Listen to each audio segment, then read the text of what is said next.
इस कहानी की शुरुआत होती है एक फैमिली को दिखाते हुए जो अपनी क्रिसमस की छुट्टियां मनाने के लिए थाईलैंड जा रही होती है। फैमिली में एक का नाम हेनरी, उसकी वाइफ और 3 बच्चे थे। वो लोग इस वक्त प्लेन में थे। हेनरी की वाइफ को प्लेन का सफर पसंद नहीं था, उसे डर लग रहा था, इसीलिए उसका बेटा उसका मजाक बनाता है। पर अब ये लोग थाईलैंड पहुंचकर वहाँ के सबसे खूबसूरत होटल में जाते हैं। यहाँ वो फैमिलीज आकर रुकती है जो इधर सैर करने आया करती थी। इनके सामने बहुत ही खूबसूरत समंदर होता है। वहाँ का नजारा काफी दिलकश लग रहा था। अब अगले दिन क्रिसमस थी, इसलिए हेनरी पहले से ही अपने बच्चों के लिए क्रिसमस के तोहफे लेकर रख देता है। फिर अगली सुबह जब ये बच्चों को तोहफे देता है तो उन्हें वो काफी पसंद आते हैं। सभी काफी खुश थे। जिसके बाद ये पूरी फैमिली समंदर किनारे जाती है और ये सब समंदर में जाते हैं और काफी इंजॉय करने लगते हैं। इन्हें काफी मजा आ रहा था। जिसके बाद इन्हें यहाँ रहते रहते 2 दिन गुजर गए थे। फिर तीसरे दिन हेनरी को उसके ऑफिस से कॉल आती है। उसे बताया जाता है कि ऑफिस से किसी एक एम्प्लॉय को निकाला जा रहा है जिसका नाम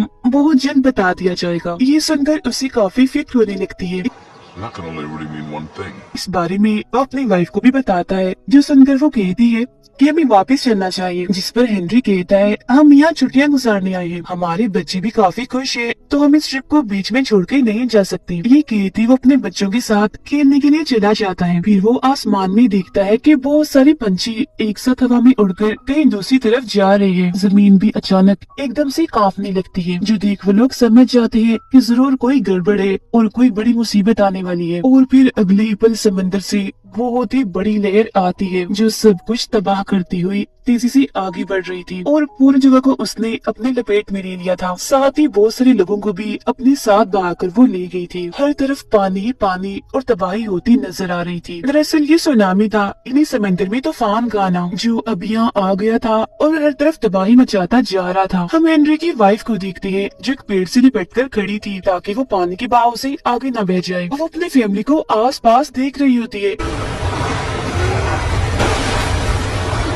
उन्हें आवाजें लगा रही होती है, मगर वो उसे कहीं भी नहीं मिलते। हर तरफ बस पानी ही पानी था जो सामान और लोगों को अपने साथ बहाकर ले जा रहा था। और फिर तभी अचानक उसे अपना बड़ा बेटा लोकस दिख जाता है। वो तेजी से तैरकर अपने बेटे की तरफ जाने लगती है, मगर जैसे ही दोनों करीब आकर एक दूसरे का हाथ पकड़ने लगती है, वैसे ही लहर एक और बार आती है और बहाकर दोनों को ले जाती है, जिससे वो अलग अलग हो गई थी। लेकिन उन दोनों की किस्मत एक बार फिर उनका साथ देती है। वो दोनों एक दूसरे को देख चुकी थी। उसकी मोम पौधों के ढेर के पास पड़ी थी जिसके पास वाले खंबे से वो लिपटा हुआ था। जिसके बाद लूकस फौरन अपनी मोम के पास जाता है। दोनों माँ बेटा एक दूसरे को देखकर काफी खुश हो गए थे, गले से लगकर काफी रोने लगते हैं और फिर धीरे धीरे वो पानी के साथ आगे की तरफ बहने लगती है और एक ऐसी जगह पर आगे रुक जाते हैं जहाँ पानी कम था। अब यही हमें पता चलता है कि लूकस की मोम का पाँव काफी जख्मी है, उस पर गहरा कट है जिससे तेजी से खून निकल रहा है। मगर वो इस बारे में अपने बेटे लूकस को नहीं बताती क्योंकि वो नहीं चाहती थी कि उसका बेटा उदास और परेशान हो जाए। अब तभी लूकस को एक बच्चे के रोने की आवाज आती है, जिसे जैसे ही बचाने के लिए वो जाने लगता है तो उसकी मोम उसका हाथ पकड़ लेती है और कहती है कि तुम मत जाओ मेरी जान, मैं पहले ही अपने हस्बैंड और 2 बच्चों को खो चुकी हूँ, तो मैं नहीं चाहती कि मैं अब तुम्हें भी खो दूँ। जिस पर वो कहता है, मोम मुझे कुछ नहीं होगा, मैं उसे बचाकर ले आऊंगा, वो कितना छोटा सा बच्चा है, मुझे तरस आ रहा है उस पर। वैसे भी हमें जरूरतमंद हर इंसान की मदद करनी चाहिए। जिसके बाद वो उस बच्चे को बचा लेता है जो झाड़ियों के नीचे पड़ा रो रहा था। वो उसे अपने पेट पर बिठाकर वहाँ से जाने लगता है। उसकी मोम भी उसके पीछे ही थी। वो उस छोटे से बच्चे को एक पेड़ पर चढ़ा देता है। वो अपनी मोम को भी ऊपर चढ़ाने की कोशिश करता है, मगर उससे चढ़ा ही नहीं जा रहा था क्योंकि उसके पैर में जो चोट थी वो काफी दर्द कर रही थी, खून भी निकल रहा था, तो उसे मसला हो रहा था ऊपर चढ़ने में। मगर लूकस काफी हिम्मत दिखाते हुए कैसे भी करके अपनी मोम को भी ऊपर चढ़ा ही देता है और अब ये तीनों पेड़ पर बैठकर रेस्क्यू टीम के आने का इंतजार करने लगते हैं जो इन लोगों को आकर बचा लेंगे। अब हम आस पास का नजारा देखते हैं जो बहुत ही भयानक लग रहा था क्योंकि हर तरफ तबाही हो गई होती है। फिर अब कुछ वक्त के बाद इधर पास के गाँव वाले आ जाते हैं। वो इन लोगों को देख चुके थे, इसलिए इन्हें अपने साथ ले जाने लगते हैं। लूकस की मोम काफी जख्मी थी तो ये लोग उन्हें उठाकर अपनी गाड़ी में डालकर यहाँ से ले जा रहे थे। फिर जब ये लोग हॉस्पिटल पहुंचते हैं तो दिखाया जाता है कि यहाँ और भी बहुत सारे लोग हैं जो सबकी सब जख्मी है। यहाँ पर पैर रखने की भी जगह नहीं है क्योंकि पूरा हॉस्पिटल ही भरा हुआ है। टीवी पर भी ये खबर चल रही थी कि समंदर में सुनामी आया है जिसने हर तरफ तबाही मचा दी है और न जाने कितने लोगों को अपना शिकार बना लिया है। लुकस की मोम को काफी दर्द हो रही होती है, इसीलिए वो उसे कहती है, बेटा मुझे दर्द की दवाई ढूंढ कर दो, मैं बहुत तकलीफ में हूँ। तो वो वहाँ स्टोर में दर्द की दवाई ढूंढता तो है मगर वो उसे नहीं मिलती। और फिर तभी इधर एक डॉक्टर आता है जो सबसे पहले उसे दर्द का इंजेक्शन लगाता है और फिर उसकी टांग साफ करके मरहम पट्टी करता है, जिसके बाद उसे बाकी मरीजों के साथ रख दिया जाता है। मगर अभी भी उसकी तबीयत पूरी तरह ठीक नहीं होती। उसे तभी अचानक से उल्टी हो जाती है क्योंकि दरअसल जब पानी उसे बहाकर ले गया था तब उसके पेट में पानी के साथ साथ गंदगी भी चली गई थी, इसलिए उसे उल्टी हो गई। अब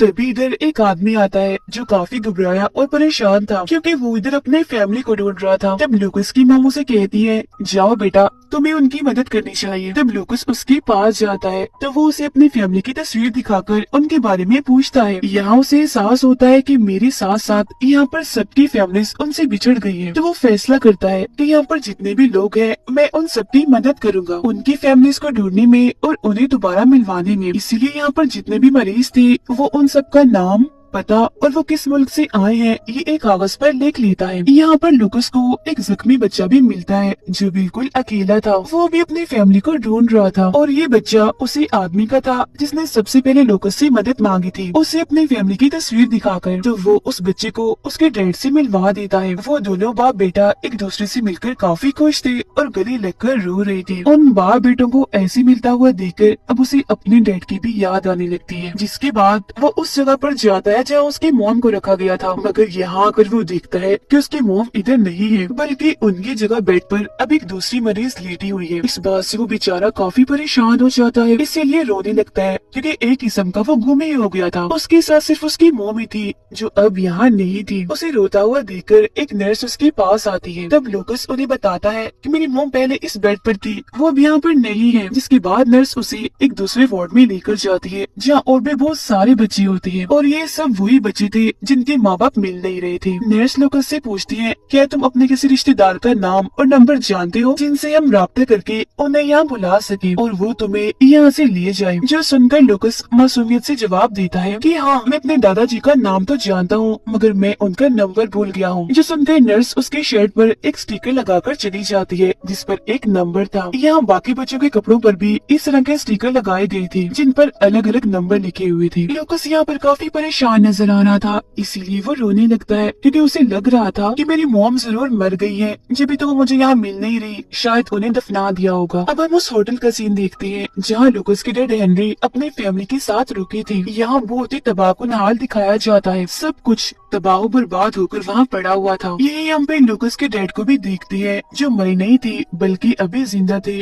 वो बस काफी जख्मी हो गए थे। वो उठते हैं और आसपास अपनी फैमिली को ढूंढने लगते हैं। वो उन्हें आवाज भी लगाते हैं मगर जाहिर है इधर कोई नहीं था तो आगे से उन्हें कोई जवाब नहीं आता। इधर अब हेलीकॉप्टर्स भी आने लगते हैं जो लोगों को बचा बचा कर यहाँ से ले जा रहे थे। मगर हेनरी यहाँ से जाना नहीं चाहता क्योंकि वो कैसे भी करके अपनी फैमिली को ढूंढना चाहता है। वो उन्हें लिए बगैर यहाँ से जाना नहीं चाहता। अपनी फैमिली को ढूंढते हुए वो होटल के उस कमरे में जाता है जहाँ वो रुका था। वो काफी जख्मी था तो किसी चीज से टकरा कर वो नीचे गिर जाता है। नीचे ही लेटे लेटे वो दोबारा से अपनी फैमिली को आवाज लगाता है जहाँ तभी ऊपर टूटी हुई छत से उसके दोनों बच्चे उसे देखने लगते हैं जो अभी भी जिंदा थे। और अब ये तीनों बाप बेटे तो आखिरकार मिल गए थे। बच्चे जल्दी से अपने डैड के पास आते हैं। हेनरी उनसे कहता है, मेरे बच्चों तुम इस हेलीकॉप्टर के साथ चले जाओ, मैं तुम्हारी मॉम और तुम्हारे भाई लुकस को लेकर बाद में आ जाऊंगा। जिस पर छोटा बेटा बड़ी मासूमियत से कहता है, पापा नहीं, मुझे आपके साथ रहना है, मुझे नहीं जाना, मुझे बहुत डर लग रहा है। मगर हेनरी उन्हें समझाता है और यहाँ से भेज देता है। जिसके बाद वो अपने बेटे लुकस और अपनी वाइफ को ढूंढना शुरू कर देता है। उसे ढूंढते ढूंढती रात हो गई थी मगर अब तक उसकी वाइफ और बेटे का कोई अता पता नहीं था। वो बेचारा काफी जख्मी भी था। और फिर तभी जब वो सड़क पर जाता है तो अचानक उसके सामने एक गाड़ी आ जाती है और जब वो लोग ये देखते हैं कि हेनरी काफी जख्मी है, उसका खून बह रहा है, तो फौरन उसे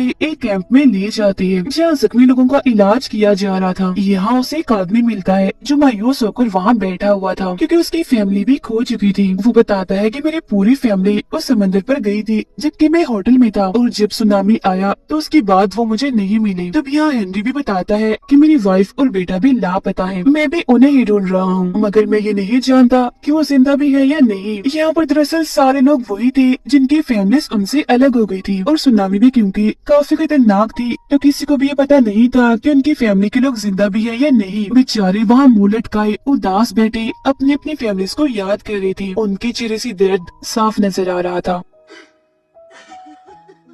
हेनरी के सामने वाला वो लड़का कहता है मेरे पास तो फोन भी है, मैंने इसकी बैटरी बचा के रखी हुई है ताकि अगर मेरी फैमिली जिंदा हो और मुझे कॉल करने की कोशिश करे तो मैं उन तक पहुंच जाऊं। तब हेनरी उससे फोन लेता है और अपने डैड को कॉल करके बताता है कि सुनामी में मेरी वाइफ और लुकस कहीं खो गई है, मैं उन्हें ढूंढने आया हूँ, वो मिल नहीं रहे। 2 बच्चे तो मिल गए हैं जो एक टीम के साथ है मगर मैं हिम्मत नहीं हारूंगा, उन्हें ढूंढ कर ही रहूंगा और घर वापस जरूर लाऊंगा। ये बातें करते करते वो जज्बाती हो जाता है, इसीलिए फूट फूट कर रोने लगता है। तो वो उसके साथ वाला लड़का उसे संभालता है। अब कुछ देर आराम करने के बाद हेनरी उस आदमी के साथ निकल जाता है जिसने उसे मोबाइल दिया था ताकि वो उसकी फैमिली और अपनी वाइफ और बेटे को ढूंढ सके। अब हम लूकस को देखते हैं जिसके पास नर्स आती है और उसे कुछ सामान दिखाती है ताकि वो पहचान सके कि कौन सी चीज उसकी फैमिली के किसी इंसान की है। मगर जब वो सामान को देखता है तो वो उसकी फैमिली के किसी भी फर्द का नहीं होता। अब इसके बाद उसे कमरे में ले जाया जाता है जहाँ और कोई नहीं बल्कि उसकी मॉम थी जो मरी नहीं थी बल्कि अभी जिंदा थी। लूकस जब अपनी मॉम को देखता है तो उसकी जान में जान आती है। वो फौरन अपनी मॉम से लिपट जाता है मगर उसकी मॉम की हालत ठीक नहीं थी बल्कि पहले से भी काफी खराब थी। उसके मुंह पर ऑक्सीजन लगा हुआ था। लूकस अपनी मॉम के पास बैठ जाता है और उनका हाथ पकड़ती कहता है कि आप मुझसे वादा करें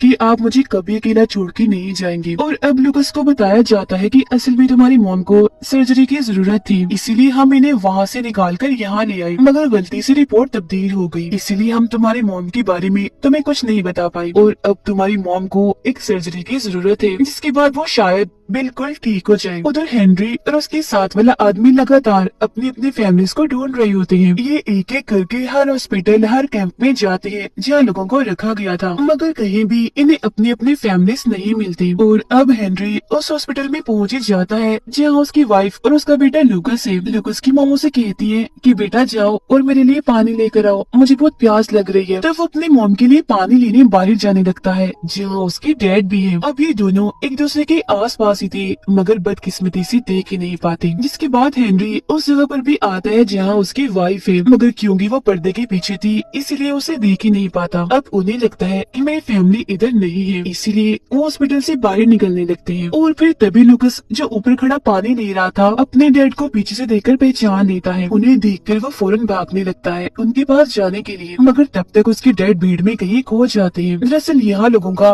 काफी बड़ा हजूम था। अब लूकस अपने डैड को हर जगह ढूंढने लगता है मगर वो कहीं नहीं मिल रहे थे। तभी इधर उन बच्चों का ट्रक भी आ जाता है जिन्हें बचाकर ले जाया जा रहा था जिसमें लूकस के दोनों भाई भी थे। वो दोनों बच्चे जल्दी से ट्रक से नीचे उतरते हैं। लूकस इनके पीछे से गुजर जाता है मगर एक दूसरे को वो नहीं देख पाते। अब क्योंकि उनकी फैमिली उन्हें नहीं मिलती इसलिए लूकस के दोनों भाई दोबारा से ट्रक में बैठ जाते हैं जबकि हेनरी भी अपने ट्रक में बैठने लगता है। अब ये पूरी फैमिली एक दूसरे के करीब आस पास ही थी मगर फिर भी वो एक दूसरे को देख ही नहीं पाते। इतना ढूंढने पर भी जब उसके डैड उसे नहीं मिलती तो तंग आकर लूकस जोर से अपने डैड को आवाज लगाता है और ये आवाज उसके दोनों भाई सुन लेते हैं। वो लूकस को भी देख चुकी थी इसलिए फौरन ट्रक से उतरकर अपने भाई के पास आने लगते हैं। तीनों भाई एक दूसरे के गले मिलते हैं और बहुत खुश हो जाते हैं। और फिर तभी लोग देखते हैं कि सामने से इनके डैड भी आ रहे हैं क्योंकि उन्होंने भी इन्हें देख लिया था। लूकस की आवाज पहले वो सुन चुकी थी। अब क्योंकि वो लोग मिल चुके थे तो काफी खुश हो जाते हैं। अब यहाँ वो आदमी जो हेनरी के साथ था अपनी फैमिली को ढूंढ रहा था ट्रक ड्राइवर से कहते हैं कि अब हमें चलना चाहिए क्योंकि हेनरी को अब हम अपने साथ नहीं ले जा रहे, उसे उसकी फैमिली मिल चुकी है। अब इसके बाद वो लोग लूकस की मॉम के पास जाते हैं। उनकी हालत काफी खराब थी। वो अपने हस्बैंड से मिलती है और उन्हें बताती है कि मेरी हालत बहुत ही खराब है और अब मैं शायद ना ही बच पाऊँ। तब हेनरी उसे तसल्ली देता है और कहता है कि हिम्मत मत हारो, तुम जरूर बचोगी, हम तुम्हारे लिए दुआ करेंगे, हम हमेशा एक दूसरे के साथ रहेंगे एक खुशहाल फैमिली की तरह। ये बातें करते करते वो दोनों काफी जज्बाती हो गए थे इसीलिए उनकी आंखें भर आती है। अब इसके बाद उन्हें सर्जरी के लिए ले जाया जाता है।